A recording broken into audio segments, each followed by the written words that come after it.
and I have a lot of videos on this site that are about mysteries and psychology and so on. But today I'm going to talk a lot about some very practical things, because as many of the videos that I've been talking about for many years, long since before 2012, I've talked to people about basic preparation for this journey through life. And I was born in a foreign country. I was born in India, and in part of my life I've seen quite a number of places.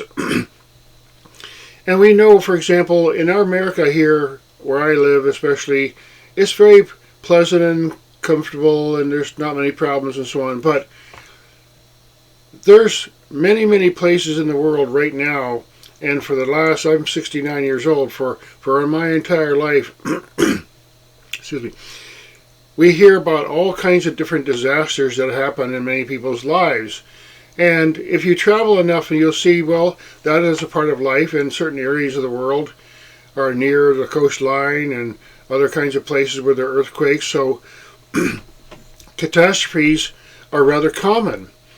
And as a place that I've driven a lot of miles in this country, and I've traveled around, and I can see very clearly there's places I definitely would not want to live, because the general history of the area and the type of terrain it is and whatever, it's just not very habitable and not really a safe place to live.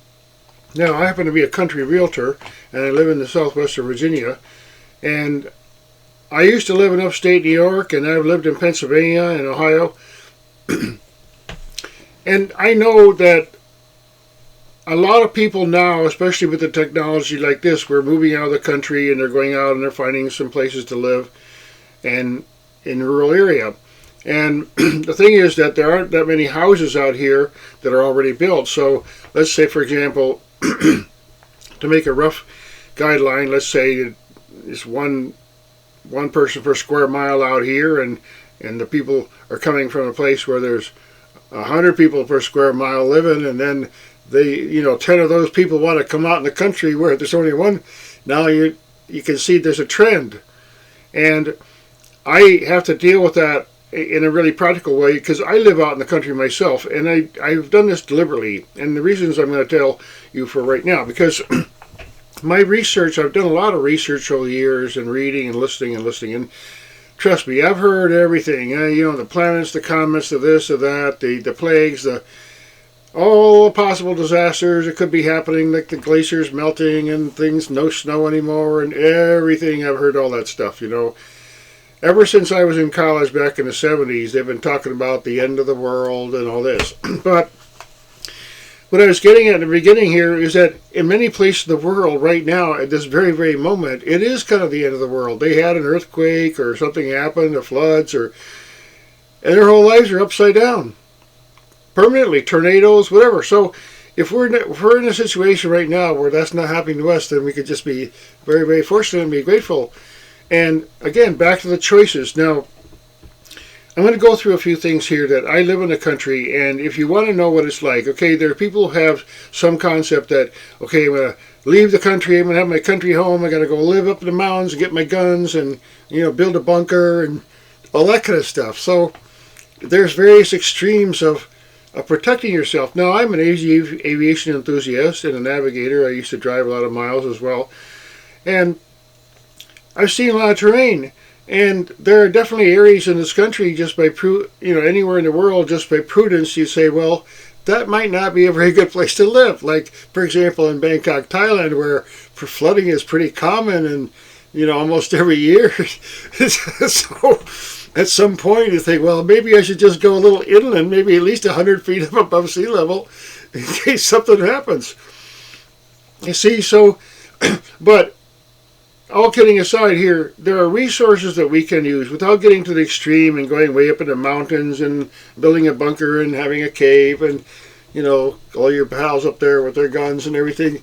There's a compromise of how can we get through a period, because we are right now, I'm talking in December of 2021, and I can predict right now, it's obvious to me, I've already seen the evidence.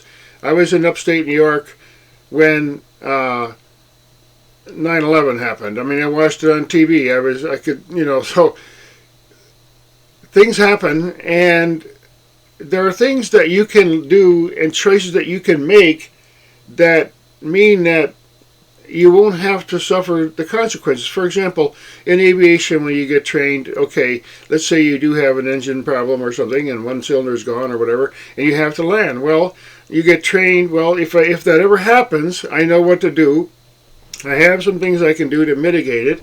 And the truth is that when someone has an emergency landing these days, if they're present and they're coordinated, there's a good chance they'll survive. Their plane might not survive, but there's a good chance if you do it right, you can get down the field and manage to get out.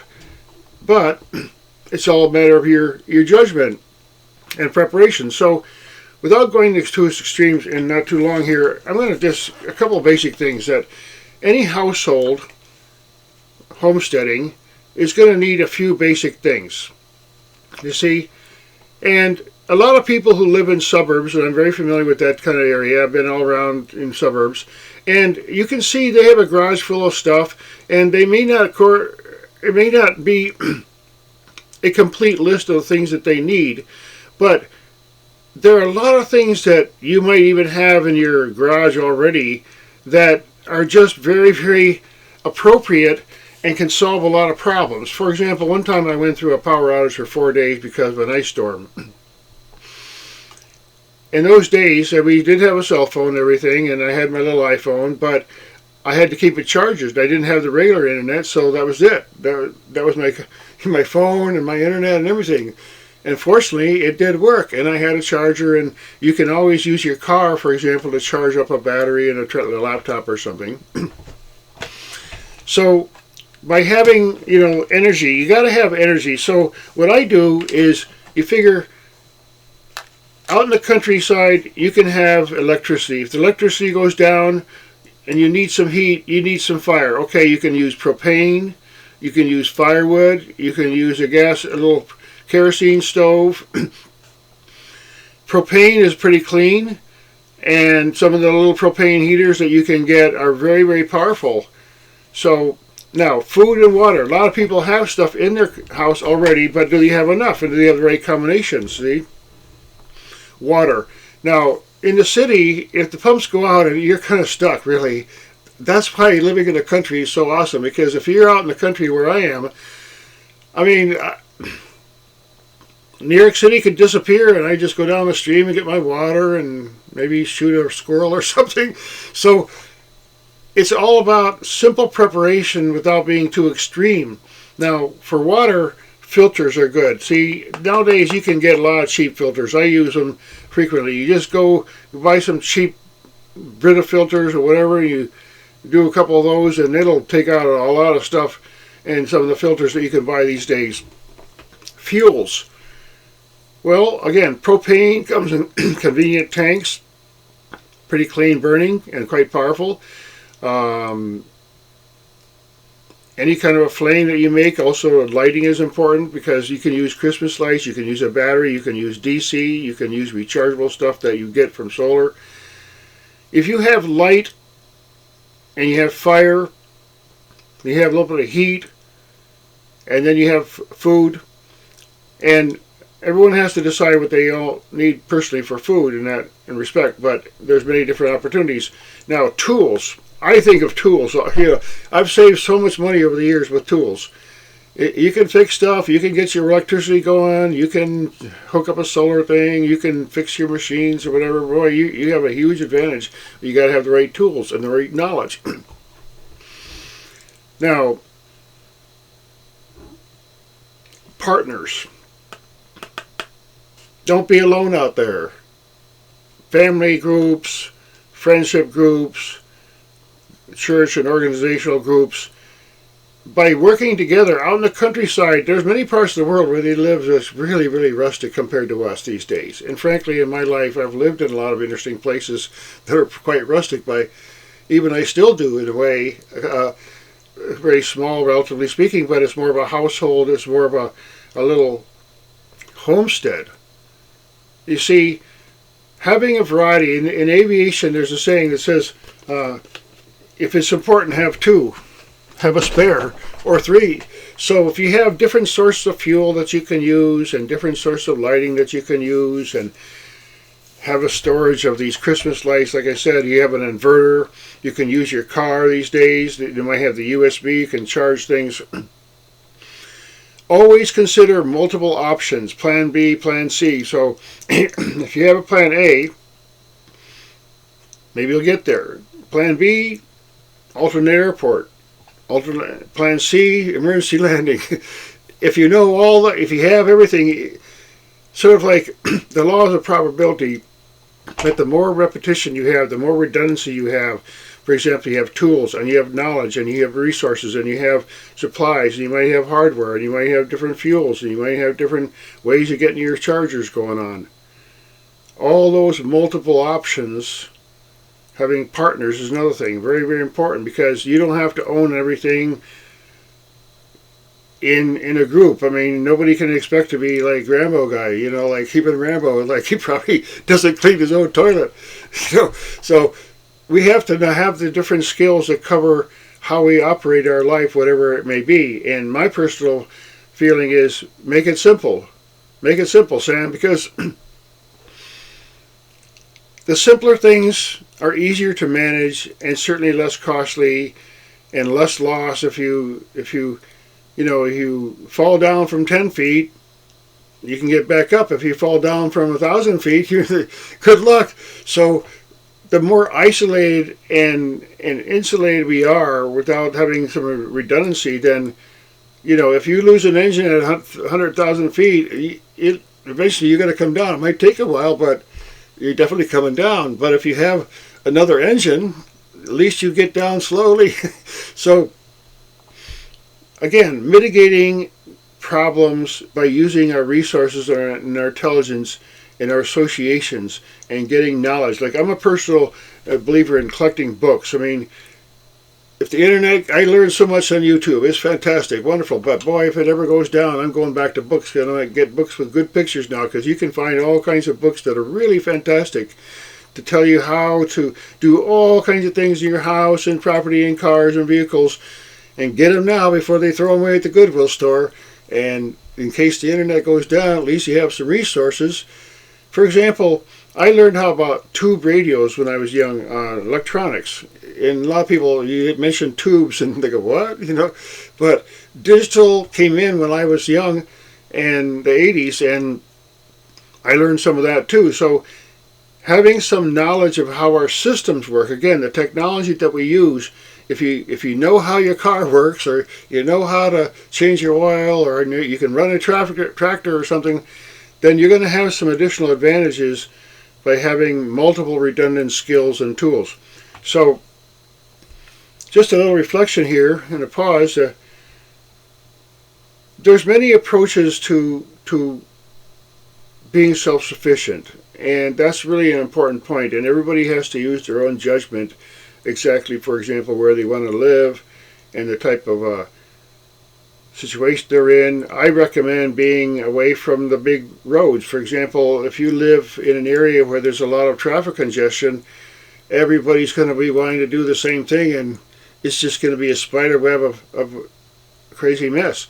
And, I'm used to driving and that kind of stuff, and you don't want to do that. So having some alternate routes. For example, if you live in a cul-de-sac I hate these cul-de-sacs in these suburban, I'm a realtor and I see them all the time, these cul-de-sacs, and they might be really nice houses, and I know people who live in them. You go in there like, damn, if there was an emergency, like everybody had to escape out of their house, and be like, uh-oh, that tornado's going to hit because everybody's trying to leave at the same time. Makes sense, see? If you have, where I live, if a storm is coming from that direction, well, I know I can go that direction. And if I see on the radar it's coming my way, I'll just decide which way I'm going to go, north, south, east, or west, because I don't have any obstruction to it. So, intelligence. We all have an intelligence in us to figure out the best options for us, but I don't want to be an alarmist. I have this saying, and nobody likes a rooster or an alarm clock, but at the same time, we deliberately set those things for ourselves so we can make the appropriate actions when we're conducting our lives. And it's very important that we follow through and make the most of all our resources if we're going to manage any kind of possible problem. Now, again, a lot of people have not experienced that. Like, I personally, I've stayed away from the places where stuff like that happens, but I did live in Florida for a while. Won't live there again. And just my personal feeling about residences, okay? I can't tell anybody where to live, and that's not appropriate in any case. But what I do say is I personally live a little higher in altitude and higher in inland, because we know tsunamis happen. For example, I read a long time ago that they had discovered that once upon a time, within the last 1,200 years, I think it was, that a whole tsunami swept in 12 miles into New Jersey. I mean, can you imagine that? 12 miles? That would be... I mean, I'm not really worried about the sea level rising just a little bit, a little bit, a little bit, a little bit. You see, I'm not worried about that. I'm worried about something like La Palma volcano going off and getting into a situation where there's a tsunami in many parts of the world. So, again, I'm a country realtor, and I do see a trend now that people are moving out. And just a little suggestion on that, I have a website, Virginia Homesteads, virginialandowner.com, and I'm on YouTube there with some information about buying and selling country property, because you can buy property intelligently, and there's things to think about that you may not be aware of. That is, for example, a lot of people don't understand much about the septic tank because they never had that issue. They always had the city plumbing and so on, the same way with the water supply. But one thing that everybody looks for when they go and find some property, it's good to have some water, and you can look on the map and do a little homework and find out, well, which states have water and which don't, I mean, there are certain places that you just don't want to go there if they don't have water. But there's also underground water, and that can be accessed, and in most places, in many parts of the countryside, the rural areas, they have lots of wells. Some of them are very, very old, and some of them are very, very deep. But in Virginia, for example, we have an awful lot of, just so many streams. There's not many ponds, but there's a whole lot of streams, and they go everywhere. And you can tap into them, and, there's an aquifer under Virginia, and there's even some hot spring areas of Virginia. And there's also a lot of huge caves in Virginia. A lot of people don't realize that. I mean, I won't get into that here, but consider the options, for example, in a little bit of history, if you'll find out that there were times in human history when people lived, thousands of people underground in Turkey and many other parts of the world, and there's some profound structures, underground structures in Egypt and over in Peru, and yeah, I mean, people did stuff underground, believe it or not, and how they did it, I don't know. They had some kind of way of doing it that we don't know about, but the thing is that there are big caves, and should that kind of event happen, and basically, we're talking about a solar outburst, in the case that the sun it affects everything on Earth, that the only option really would be to go underground for a while, at least till it burns off and so on. It's a lot cooler down there and sheltered from radiation, but there are worst case scenarios and so on, but you can prepare for something in the middle, you see, at least if the conveniences of our life that we kind of depend on, like electricity, for example, and having lights and having, heat coming in our house and so on, if those kind of things were cut off for some reason for a while, I mean, human beings have survived those kind of conditions for a long time on planet Earth. They didn't have a light bulb. See, so if you've been to other parts of the world, you'll see that people live amazingly. In Thailand, they're familiar with water.